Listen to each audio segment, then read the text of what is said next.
अरे अधमा, तू कौन है जो निर्दोष गाय और बैल पर प्रहार कर रहा है? जहाँ सोना होगा वहाँ मैं जरूर आऊंगा। उस राजा को 7वें दिन तक्षक डस लेगा।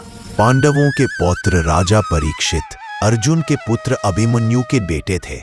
वे बड़े पराक्रमी, धर्मनिष्ठ और न्यायप्रिय राजा थे। उनके राज्य में सब सुखी थे और धर्म, सत्य, दया और तपस्या चारों स्तंभों पर संसार टिका हुआ था। जब कलयुग आने लगा तब सत्य, धर्म, दया और तप धीरे धीरे घटने लगे। एक दिन राजा परीक्षित अपने अश्वमेध यज्ञ के बाद जंगल में भ्रमण कर रहे थे। उन्होंने देखा कि एक नीचे कपड़े पहने काले रंग का पुरुष एक गाय, धर्म और बैल सत्य को पीट रहा है। राजा को यह दृश्य देखकर बहुत क्रोध आया।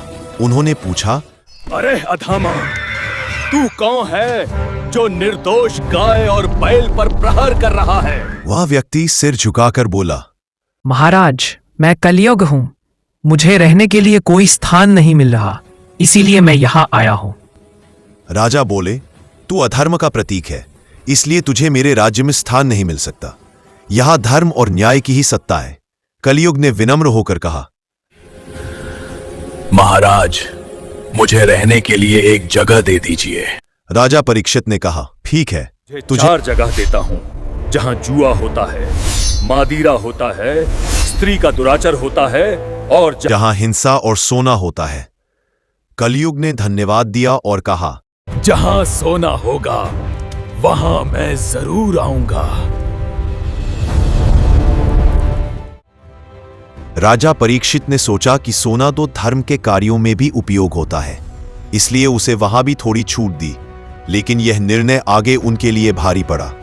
एक दिन शिकार करते हुए राजा बहुत प्यासे और थके हुए एक ऋषि के आश्रम पहुंचे।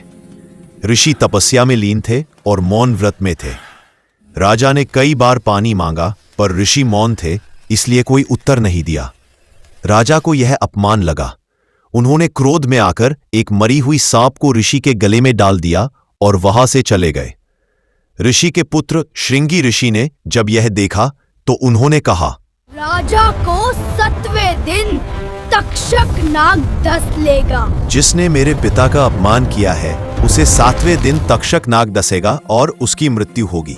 राजा को जब यह पता चला तो उन्होंने किसी तरह भाग्य को स्वीकार किया और अंत में गंगा तट पर बैठकर शुकदेव जी से भागवत कथा सुननी शुरू की।